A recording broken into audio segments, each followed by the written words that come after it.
guys, my name is Avis Karan and welcome to our channel Current Classes. As you know sir, जैसा कि आप लोग पता है हमारा क्लास 9th मैथ का चैप्टर 2 चल रहा था पॉलिनोमियल्स, जहाँ पे हम लोगों ने अभी तक एक्सरसाइज 2.4 की क्वेश्चन नंबर 11 तक कर लिया है और बारी है आप क्वेश्चन नंबर 12, 13 और 14 की। मतलब कि इस वीडियो लेक्चर में खास करके क्वेश्चन नंबर 12, 13 एंड 14 बताया जाएगा। ओके, तो बिना किसी देरी के स्टार्ट कर लेते हैं एक्सरसाइज 2.4। ठीक है सर। तो सर ये जो हमारा 12 नंबर का सवाल है, लिखा हुआ है sir, verify that x cube plus y cube plus z cube minus 3xyz is equals to half of x plus y plus z, bracket के अंदर में एक्स माइनस वाई का square plus y minus z का whole square plus z minus x का whole square. आपको देखिए, question में जब भी बोलेगा वेरीफाई तो एक ही मतलब समझना, एलएचएस बराबर आरएचएस प्रूफ कर दो, या तो आरएचएस बराबर एलएचएस प्रूफ कर दो। मतलब कि जो सिंप्लीफाई हो सके उसको सिंप्लीफाई कर दो और दूसरे के बराबर प्रूफ कर दो। यहाँ पे दूसरे कहने का मतलब है, अगर तुम आरएचएस उठा रहे हो तो एलएचएस प्रूफ कर दो, अगर एलएचएस उठा रहे हो तो आरएचएस प्रूफ कर दो। ठीक है, हाँ सर ठीक है। तो ठीक है, यहाँ पे फिलहाल देखने से लग रहा है कि हमको सर आरएचएस को ही सिंप्लीफाई करना पड़ेगा। क्यों? क्योंकि ये एलएचएस फर्दर सिंप्लीफाई होने वाला है नहीं। ठीक है, हाँ सर ठीक है। तो हमारा आरएचएस क्या लिखा हुआ है? तो सर लिखा हुआ है half of x plus y plus z end bracket के अंदर में एक्स माइनस वाई का होल स्क्वायर जोड़ वाई माइनस जेड का whole square plus z minus x का होल स्क्वायर। देख लो, आरएचएस मिला लो, आरएचएस यही लिखा हुआ है। हाँ सर यही लिखा हुआ है। आप देखो कैसे इसको सिंप्लीफाई करते हैं। देखो, फिलहाल तो half of x plus y plus z तो आगे सिंप्लीफाई नहीं होगा, लेकिन ब्रैकेट के अंदर जो लिखा हुआ है ये सब सिंप्लीफाई हो सकता है। तो लिखा हुआ है एक्स माइनस वाई का होल स्क्वायर, तो सर फार्मूला था ए माइनस बी का होल स्क्वायर, उसी पे इसको तोड़ देंगे। तो ए स्क्वायर जोड़ बी स्क्वायर, ए यहाँ पे एक्स है, बी वहाँ पे वाई है। ठीक है ठीक है, एक्स स्क्वायर जोड़ वाई स्क्वायर माइनस 2xy, ये था फार्मूला। मैंने इसको ऐसे तोड़ दिया। कोई दिक्कत यहाँ तक?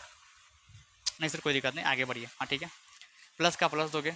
अब इसको तोड़ लेते हैं, तो सर वाई स्क्वायर जोड़ जेड स्क्वायर माइनस 2yz, कोई दिक्कत नहीं सर कोई दिक्कत नहीं, प्लस का प्लस दोगे। अब इसको तोड़ लेते हैं, तो जेड स्क्वायर जोड़ x square minus 2zx। I think यहाँ तक किसी को दिक्कत नहीं हो रही होगी। हाँ सर ठीक है, फिलहाल तो दिक्कत नहीं हो रही है। ठीक है, एक्स जोड़ वाई जोड़ जेड। ठीक है, अब क्या करने वाले हम लोग, तो देखो फर्स्ट में लिखा हुआ टर्म एक्स स्क्वायर। अब पूरा में ध्यान से देखो, कहीं पे एक्स स्क्वायर आपको दिख रहा है क्या? तो हाँ सर एक बार देख लेते हैं। तो हाँ सर यहाँ दिख रहा है, यहाँ पे है, तो उसको उठा के यहाँ लिख दो। साइन के साथ लेना, तो प्लस का एक्स स्क्वायर लिखा हुआ था, कोई दिक्कत नहीं सर कोई दिक्कत नहीं। अब सेकंड में है वाई स्क्वायर, प्लस का वाई स्क्वायर लिखा हुआ है। अब देखो तो कहीं पे वाई स्क्वायर है क्या? हाँ सर यहाँ पे मिल गया वाई स्क्वायर, तो ठीक है, ये भी प्लस का ही है वाई स्क्वायर, वही भी हम लोग लिख देंगे। और जब भी लिखेंगे, अगर ऐसे लिखा हुआ है पूरा उलझा हुआ है, इसको एक जगह जो जो जाति का जो है एक जगह हम लोग कर लेंगे। ठीक ना, सेम कास्ट का जो भी है, कास्ट कहने का मतलब जैसे ये एक्स स्क्वायर का कास्ट होता है, तो दो को एक जगह ले आए। ये वाई स्क्वायर का है तो उसको एक जगह ले आए, फिर जेड स्क्वायर का होगा उसको एक जगह ले आएंगे, ऐसे करके मतलब मिक्सअप है, उसको साथ में लिख लेंगे क्योंकि जोड़ घटाने में आसानी होगी, है ना। हाँ सर, तो हमने एक्स स्क्वायर को साथ में लिया, वाई स्क्वायर को भी साथ में लिया। अब बाकी है जेड स्क्वायर वाले को, तो ठीक है जेड स्क्वायर वाले को साथ में ले आते हैं। एक जगह जेड स्क्वायर यहाँ लिखा हुआ है और कहीं लिखा हुआ, हाँ सर यहाँ लिखा हुआ है, प्लस का है ये भी। हाँ तो ठीक है, लिख दो। अब बाकी रहा माइनस का 2xy, तो लिखो इसको माइनस का 2xy। आप देखो तो कहीं पे है क्या एक्स वाई वाला टर्म, कहीं पे है क्या? तो एक तो ये रहा, और एक्स वाई कहीं सर कहीं नहीं है, तो कोई बात नहीं, कहीं नहीं है तो। और फिर ये माइनस का 2yz, ऐसा वाला है कहीं पे सर? ऐसा वाला भी कहीं नहीं है। और ये आखिरी में माइनस का 2zx, ये भी अकेला ही है। यहाँ तक समझ में आ रहा है? हाँ सर ठीक है, हाफ का हाफ लिखो, x plus y plus z का वही लिखो, कोई दिक्कत यहाँ पे नहीं। ब्रैकेट लगाना। अब एक्स स्क्वायर जोड़ एक्स स्क्वायर, दो गो एक्स स्क्वायर है कि नहीं? हाँ सर है। वाई स्क्वायर जोड़ वाई स्क्वायर, दो गो वाई स्क्वायर। हाँ सर ठीक है, plus Z square plus Z square 2z square. ठीक है, हाँ सर ठीक है। अब माइनस का 2xy, ये सब तो अकेला है, अकेला ही लिखा हुआ है, तो हम लोग इसको भी अकेला अकेला ही लिख देने वाले हैं। ठीक है, फिलहाल कोई दिक्कत है बताओ? नहीं सर फिलहाल कोई दिक्कत नहीं है, दिक्कत होगी तो हम लोग कमेंट सेक्शन में दर्ज कर देंगे, मतलब कमेंट कर देंगे। ठीक है, तो आप यहाँ देखो, क्या कुछ कॉमन लिया जा सकता है क्या? तो हाँ सर कॉमन लिया जा सकता है, सब में 2 लिखा हुआ है, देखो ध्यान से, 2 2 2 2 2 2 तो सब में 2 है, मतलब 2 कॉमन लिया जा सकता है। तो ठीक है, 2 कॉमन ले लेंगे। अब 2 कॉमन लेने का मतलब है सब में से 2 निकाल दो, या तो हम कहें सब टर्म को 2 से डिवाइड कर दो, बात बरोबर है। तो ठीक है सर, इसको 2 को इस टर्म से हम लोग डिवाइड करेंगे तो 2 हट जाएगा, एक्स स्क्वायर बचा, प्लस यहाँ से दो निकाल देंगे, वाई स्क्वायर, यहाँ से निकालेंगे तो जेड स्क्वायर, यहाँ से निकालेंगे तो एक्स वाई, यहाँ से निकालेंगे तो वाई जेड, यहाँ से निकालेंगे तो जेड एक्स। मतलब कि देखो सब में से हमने दो क्या किया, कॉमन ले लिया, क्योंकि सबके पास दो था तो हमने एक जगह लिख दिया, कोई दिक्कत नहीं सर, कोई दिक्कत नहीं। ठीक है, अब यहाँ लिखा हुआ नीचे में हाफ है, ऊपर में दो है, तो ये टू से ये टू कैंसिल आउट हो गया। देखो सब मल्टीप्लाई में है। अब ध्यान से देखो, ये भी ये इसके साथ मल्टीप्लाई में है और ये इसके साथ मल्टीप्लाई, ये तीनों आपस में मल्टीप्लाई में था, तो हाफ लिखा हुआ था, यहाँ पे दो लिखा हुआ था, तो मैंने नीचे वाले दो से ऊपर वाले दो को कैंसिल आउट कर दिया, कोई दिक्कत नहीं सर। तो अब क्या बच गया, अब बच गया सर एक्स जोड़ वाई जोड़ जेड, और यहाँ बच गया एक्स स्क्वायर जोड़ वाई स्क्वायर जोड़ जेड स्क्वायर माइनस का एक्स वाई माइनस का वाई जेड और माइनस का जेड एक्स, ये बच गया। आप सबको दिख रहा है वहाँ तक? हाँ सर दिख रहा है। एक स्टेप ऑन आ सकता है? हाँ सर आ सकता है। आप देख लो, ये आपको किसी फार्मूला की तरह लग रहा है क्या? आपने फार्मूला पढ़ा हो, या तो मैं कहूँ आइडेंटिटी की तरह लग रहा है क्या? हाँ सर, आपने जो आखिरी का आइडेंटिटी हमें बताया था इंट्रोडक्शन पार्ट में, उसकी तरह ये वाला नीचे वाला देखने को कुछ कुछ लग रहा है। वो क्या था? वो था मेरे बच्चों एक्स क्यूब जोड़ वाई क्यूब जोड़ जेड क्यूब माइनस 3xyz। ये जो आइडेंटिटी लिखा हुआ है इसको तोड़ेंगे तो ये आएगा, मतलब कि फार्मूला कुछ ऐसा था, या तो मैं कहूँ आइडेंटिटी कुछ ऐसा था, लिखा हुआ था कॉपी में या बुक में, आप देख सकते हो मैंने वहाँ लिखाया हुआ है कि x cube plus y cube plus z cube minus 3xyz is equals to होता है एक्स जोड़ वाई जोड़ जेड ब्रैकेट के अंदर एक्स स्क्वायर जोड़ वाई स्क्वायर जोड़ z square minus x y minus y z minus z x. तो मैंने इस स्टेप से इस स्टेप आया, क्योंकि ये दोनों स्टेप सेम है तो इसके जगह पे मैंने ये लिखा। अब देखो ये एलएचएस की तरह लग रहा है क्या? एलएचएस की तरह लग रहा है क्या? ये देखो, हाँ सर लग तो रहा है। इसका मतलब क्या किया हमने, आरएचएस को सिंप्लीफाई करते करते हमने बराबर कर दिया एलएचएस के। और जब हम लोग आरएचएस को एलएचएस के बराबर कर देते हैं, या तो एलएचएस को आरएचएस के बराबर कर देते हैं, तो हम लोग कहते हैं कि हमने इसे वेरीफाई कर दिया। कोई दिक्कत नहीं सर? कोई दिक्कत नहीं। आई थिंक बातें समझ में आ रही होगी। तो इसी के साथ क्वेश्चन नंबर 12 खत्म हो जाता है। मूव कर लेते हैं क्वेश्चन नंबर 13 की ओर। ठीक है सर, ये रहा हमारा क्वेश्चन नंबर 13 और इसे भी तुरंत सॉल्व कर लेंगे। ये बहुत इजी क्वेश्चन है इस चैप्टर का, ऐसा कह सकते हैं हम लोग, है ना। तो सर क्या लिखा हुआ है? लिखा हुआ है सर इफ़ एक्स जोड़ वाई जोड़ जेड बराबर 0। ये हमारा जेड है, इसे 2 मत समझ लेना मेरे बच्चों, सॉरी मेरे दोस्तों। ठीक, हाँ सर ठीक। तो लिखा हुआ है कि sir x plus y plus z 0 दिया हुआ है, तो आपको शो करने का है कि x cube plus y cube plus z cube 3xyz के बराबर होगा। ठीक है, क्वेश्चन में बोल रहा है अगर मान लेते हैं कि x plus y plus z 0 है तो ये बराबर ये शो कर दो। हम लोग कर देंगे, हाँ सर कर देंगे। कैसे करेंगे? तो देखो, एक आइडेंटिटी की हेल्प से हम लोग इसे तुरंत कर लेने वाले हैं। वो सर वो क्या हुआ करता था, ऐसा है कि एक्स क्यूब जोड़ वाई क्यूब जोड़ जेड क्यूब माइनस 3xyz बराबर x plus y plus z bracket के अंदर में एक्स स्क्वायर जोड़ वाई स्क्वायर जोड़ z square minus x y minus y z minus x z. देख लो, कुछ इस प्रकार का एक आइडेंटिटी हुआ करता है। आपको क्या लगा मैं बोलूँगा हुआ करता था? नहीं, अभी भी है, एग्जिस्ट कर रहा है आपके बुक में। तो देखो इस प्रकार का कुछ आइडेंटिटी है। अब इसमें क्योंकि क्वेश्चन में बोला गया है कि x plus y plus z का मान 0 है, तो आपको कहीं पर दिख रहा है कि इसमें x plus y plus z एक साथ में? हाँ सर एक जगह दिख रहा है, इसका मान 0 है। तो ठीक है, जहाँ 0 है जिसका मान 0 है वहाँ पे हम लोग पुट कर देने वाले हैं। ठीक है, तो और जैसे का तैसे जो भी है उसको वैसे का वैसे ही हम लोग लिख देने वाले हैं। कोई भी छेड़खानी हम लोग नहीं करेंगे। छेड़खानी हम लोग वहीं करेंगे जहाँ पे करने की ज़रूरत है। कहने का मतलब है मेरा, x plus y plus z का मान हम लोग 0 ले सकते हैं। क्यों ले सकते हैं सर? क्योंकि यहाँ पे दिया गया है क्वेश्चन में, यदि इफ़ दिया हुआ ब्रैकेट के अंदर यहाँ जो लिखा है वही लिख देंगे, कोई दिक्कत वाली बात नहीं है।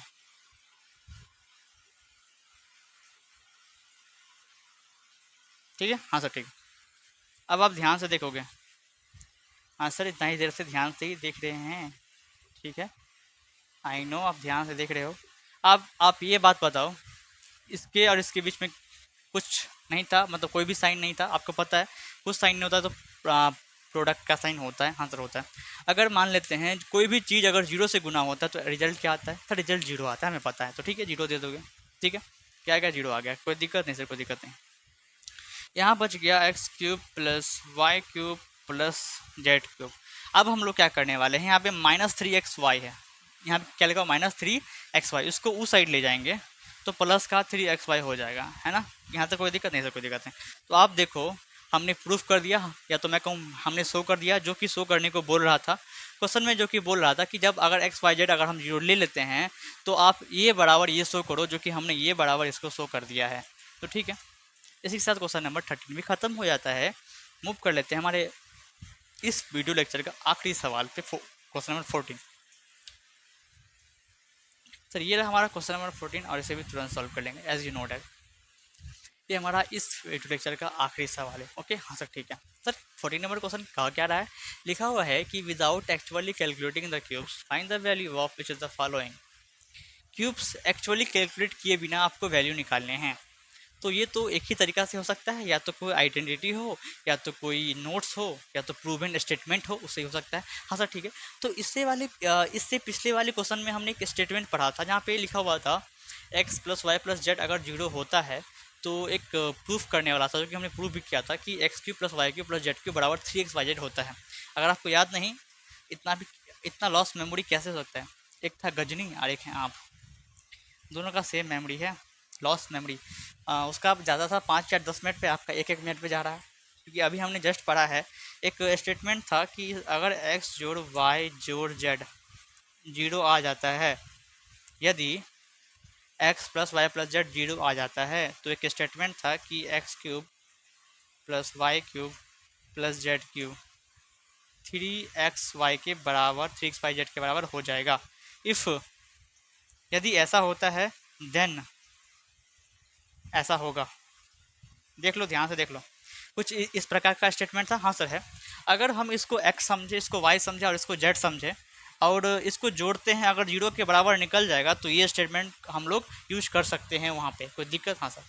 तो ऐसी बात है कि ये स्टेटमेंट कब यूज कर सकते हैं, जब x plus y plus z zero के बराबर आ जाए तो ठीक है, एक बार चेक करके देख लेते हैं x plus y plus z zero है कि नहीं। तो x यहाँ पे -12 है, जोड़ y 7 है, z 5 है, सॉल्व करेंगे तो -12 प्लस 12 आ जाएगा जीरो। हाँ सर ठीक है। यहाँ पे x plus y plus z की वैल्यू जीरो आ रही है, तो हम लोग ये जो स्टेटमेंट है हमारा x cube plus y cube plus z cube 3xyz के बराबर कर सकते हैं। तो देखो एक बार ध्यान से देखो सवाल को, ये जो है ये फॉर्मेट है कुछ इस प्रकार का लिखा हुआ है, जहाँ पे x हमारा -12 है, y 7 है और z 5 है। देख लो, अब इसको हम इसके बराबर लिख सकते हैं। हाँ हाँ सर लिख सकते हैं, क्या है 3xyz 3 गुने x -12 y 7 z 5 माइनस करेंगे 12 3 यहाँ पे 36 आएगा और 7 5 35 इंटू कर लेंगे 12 6 5 30 5 या 15 3 18 6 3 18 कैरी 1 9 एंड 10 0 कैरी 1 2 1260। अभी हमने बस नंबर को मल्टीप्लाई किया है, अभी हमने साइन का मल्टीप्लाई नहीं किया है। एक बार ध्यान से आप लोग देख लो, हमने बस अभी नंबर का मल्टीप्लाई किया है। अब साइन क्या आएगा, प्लस आएगा कि माइनस आएगा, उसके लिए मैं आपको एक ट्रिक बता देता हूँ, है ना। देख लो, ध्यान से देख लो, आगे बहुत सारे क्वेश्चन में काम आएगा आपको ट्रिक। अब हमें ये बताओ, ये सारे नंबर्स मल्टीप्लाई में हैं? हाँ सर हैं। इसमें देखो कि ऐसे कितने नंबर्स हैं जो कि निगेटिव हैं। तो सर ऐसे एक ही नंबर है जो कि निगेटिव है, और एक कौन सा नंबर होता है, ओड या इवन। तो सर एक ओड होता है, और समझ लो अगर ओड होगा तो हमेशा निगेटिव आंसर देगा, और इवन नंबर होगा तो हमेशा पॉजिटिव आंसर देगा। समझ में आ गया? हाँ। तो ऐसे ही तुम चेक कर लेना, अगर कोई भी चीज़ मल्टीप्लाई के फॉर्म में लिखा हुआ है और उसमें बहुत सारे टर्म लिखे हुए हैं, उनमें से तुम चेक करना कि कितने टर्म निगेटिव हैं। अगर एक टर्म निगेटिव है और एक ओड होता है तो ओड निगेटिव आंसर देता है, इसलिए ये आंसर हमारा निगेटिव हो जाएगा। सर उल्टा हाथ से लिखने में दिक्कत होता है क्या? हाँ, अगर वही यहाँ पे दो नंबर्स नेगेटिव में रहता तो दो क्या होता है, इवन, और इवन हमेशा पॉजिटिव आंसर देता, तो ये पॉजिटिव हो जाता। लेकिन क्योंकि यहाँ पे एक ही है तो हमारा नेगेटिव आंसर हो। समझ में आ गया? हाँ। अब यहाँ भी चेक कर लेते हैं, अगर x plus y plus z zero आता है तो हम लोग ये स्टेटमेंट का यूज कर सकते हैं, है ना। तो ठीक है, x 28 है, जोड़ -15 जोड़ -13, सॉल्व करेंगे 28 -15 -13 28 -28, ये माइनस वाला को हम लोग जोड़ के यहाँ लिख लिए, तो same sign with same digit with different sign cancel out, zero आ जाएगा। तो देख लो, हमने इस तीनों नंबर को ऐड किया तो वो जीरो के बराबर आ गया, मतलब कि x plus y plus z किया हमने यहाँ पे तो जीरो के बराबर आ गया। तो हम लोग ठीक है ये स्टेटमेंट का यूज कर सकते हैं, है ना। तो ये स्टेटमेंट का यूज आप लोग वहीं पे कीजिएगा जहाँ पे x plus y plus z zero आ जाए, या तो मैं कहूँ ये 3 नंबर का जो क्यूब है अंदर में जो नंबर है इन तीनों का सम जीरो आ जाए, है ना। हाँ सर ठीक है। तो ठीक है, इस स्टेटमेंट के हिसाब से ये जो सवाल है कुछ इस तरह का है। इसको हम इस फॉर्मेट में लिख सकते हैं ना, 3xyz के फॉर्म में लिख सकते हैं। तो ठीक है, 3 इंटू एक्स 28 है, y माइनस 15 है, z माइनस का 13, आराम से लिखेंगे। 28 दिया, पहले इसको मल्टीप्लाई कर लेते हैं। 28 दिया 84 आ गया, ठीक है। हाँ सर ठीक है। अब 15 और 13 को इधर मल्टीप्लाई कर लेते हैं। ये 13 है, ध्यान देना। 5 दिया 15, कैरी 1, 3 एकान 3 1 4, 5 एकान 5, 1 एकान 1, 5 9 1, 195, 195। अब इससे मल्टीप्लाई कर लेते हैं साथ में। 5 चौक 20, 2 9 4 36, 38, कैरी 3, 4 3 7, 780, 8 5 40, 0 4, 8 9 72, 4 76, कैरी 7, 8 7 15, 0 8, कैरी 3, कैरी 1 16, 16 380। ये बस अभी हमने नंबर का मल्टीप्लाई किया है। अब साइन यहाँ पे क्या आएगा, प्लस आएगा कि माइनस आएगा, आप लोग निकालोगे ट्रिक से, जो कि मैंने आपको जस्ट बताया। तो ट्रिक क्या था, अगर बहुत सारे नंबर्स मल्टीप्लाई में लिखे हैं तो आपको चेक करना है उनमें से कितने नंबर्स नेगेटिव हैं। तो सर यहाँ पे 2 नेगेटिव हैं, 2 नेगेटिव, 2 क्या होता है, इवन होता है। तो इवन क्या देता है आंसर, हमेशा पॉजिटिव देता है। तो आंसर क्या होगा, पॉजिटिव ही होगा, है ना। तो ठीक है सर, बातें समझ में आ रही है हमें। तो इसी के साथ क्वेश्चन नंबर 14 खत्म हो जाता है। आशा करते हैं इस वीडियो लेक्चर में बताए गए सारे सवाल आपको समझ में आ रहे होंगे। तो तब तक के लिए रहने देते हैं और मिलते हैं नेक्स्ट वीडियो में, ठीक। तो तब तक के लिए टेक केयर, बाय बाय।